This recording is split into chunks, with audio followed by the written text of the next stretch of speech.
So today we're going to start welding. So the first job is to deburr all these the cutting end marks off here. Okay, so we can get the other material on here that I want to weld to it, so it's not held up proud in the corner or anything like that, so we can get it absolutely square on there. And we're going to tack all these pieces on first. Tacking is just a very, very small weld in a few areas before you do a full weld all the way around. And you've got a chance to check it to make sure it's all square before you fully weld it. So that's what we're going to do now. Tack everything up. So what we're going to do now is deburr everything and then we'll tack it all up.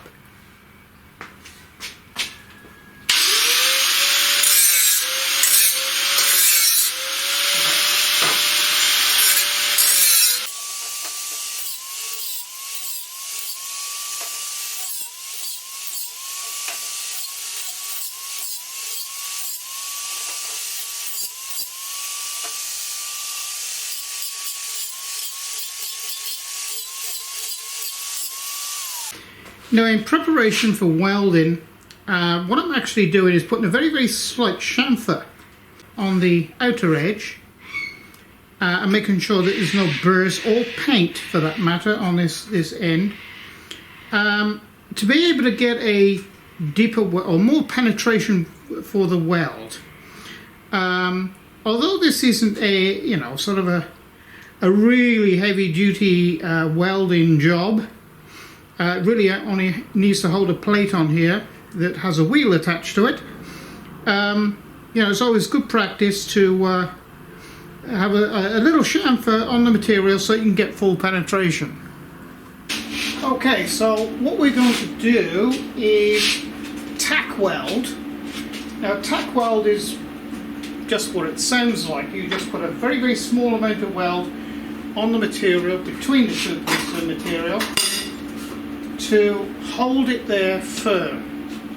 Okay, so you do that with all your parts before you fully weld them up. Okay, so what we're going to do is we're going to put a tack on this corner, roll it over, tack on this corner, check it for squareness. Okay, then put a tack on the other two corners. But before I do that, a couple of little tips. This is what I regard as, if you've got, you know, a fair bit of welding to do, the minimum safety gear. Okay, and this is safety gear.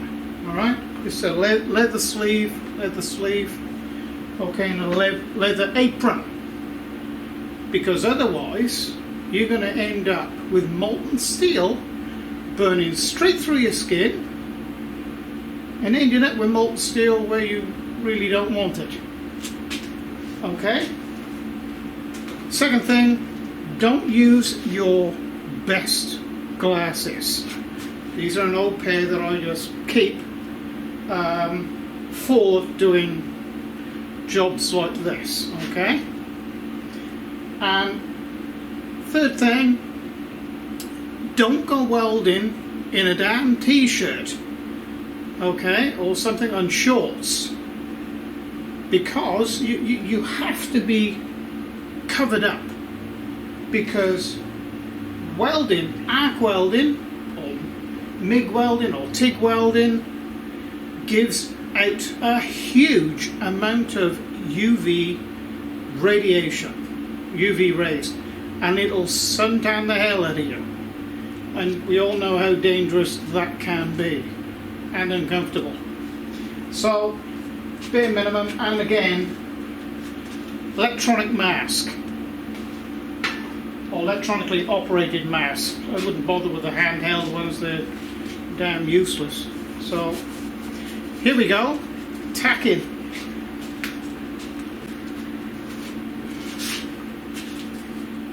I've got this set at 65% feed. Okay, it's probably about 25 millimeters of feed per second of wire coming in. It might be a little bit more, which is an inch of feed per second. I've got this, and in actual fact, in my last video, I might have said this was 140 amp. It's not. It's 172. And I've got this connected up to an 18 amp circuit in the workshop. Okay? You can run this on a 15 amp circuit, but if you use the the higher ampage range, you're going to trip the fuse in your circuit breaker in your household system. Okay, I've got this set at mid-range of ampage output, so it's about 80 amps. Okay, between 80 and 90 amps. So tacking, here we go.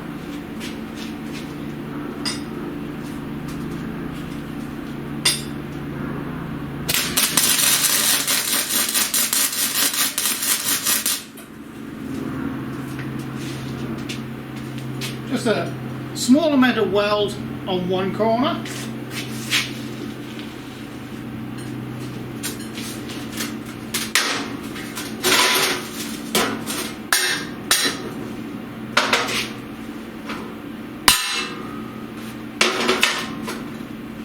I'm going to have to hold it close because the weld, one weld in one corner, as it's cooled, it's lifted the metal off very, very slightly.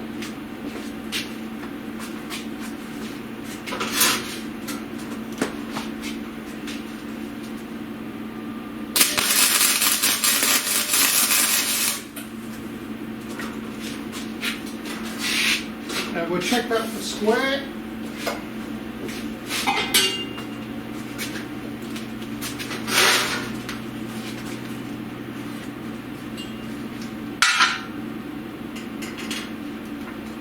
That's okay.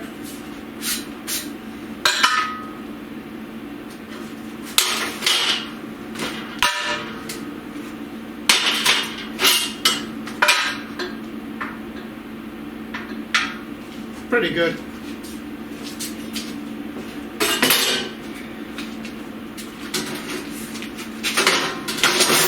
So now I can do the other two corners, this one and this one, and I will tack all the parts now, top and bottom, on these legs, and then we'll come back and fully weld them round.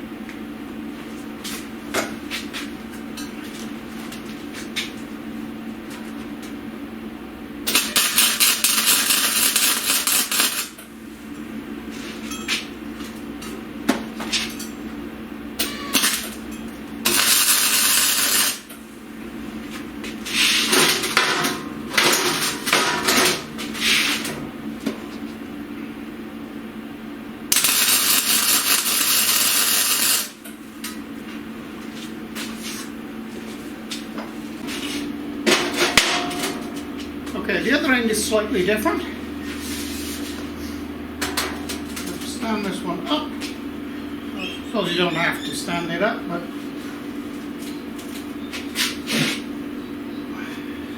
place it on there.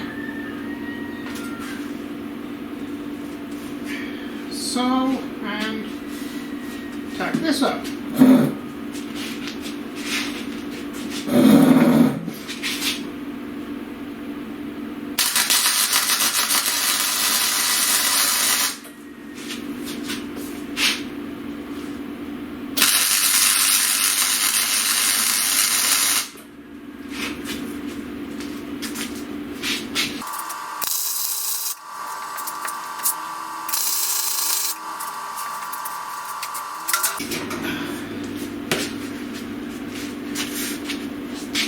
Just like so.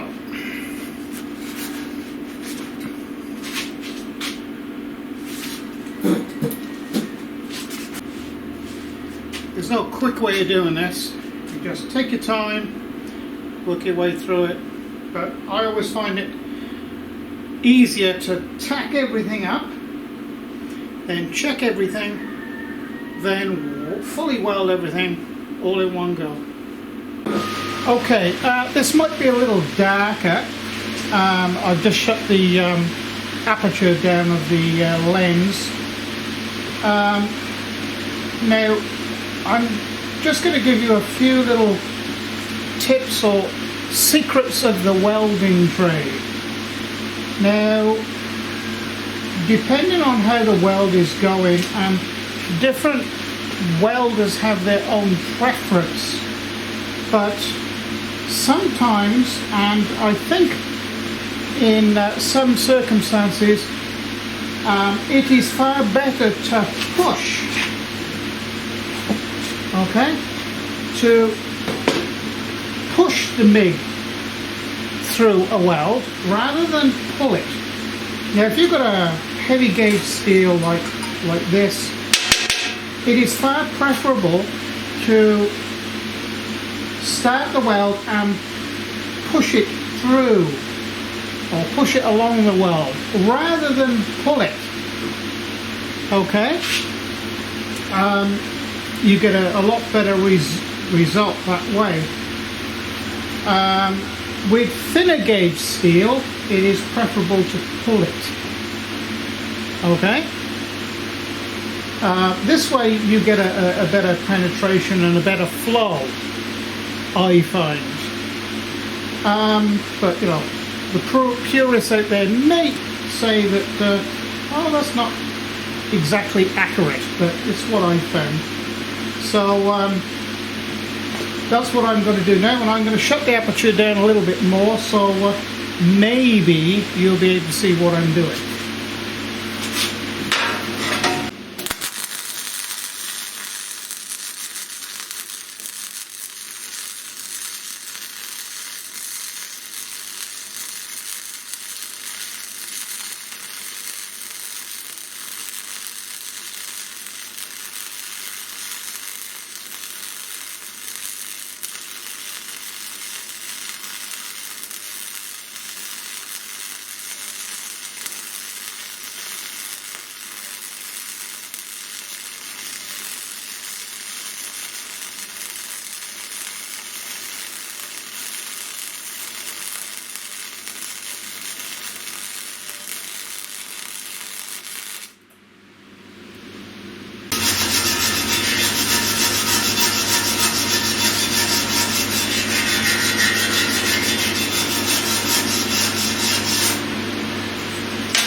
Now that is a fairly perfect weld for a home workshop anyway.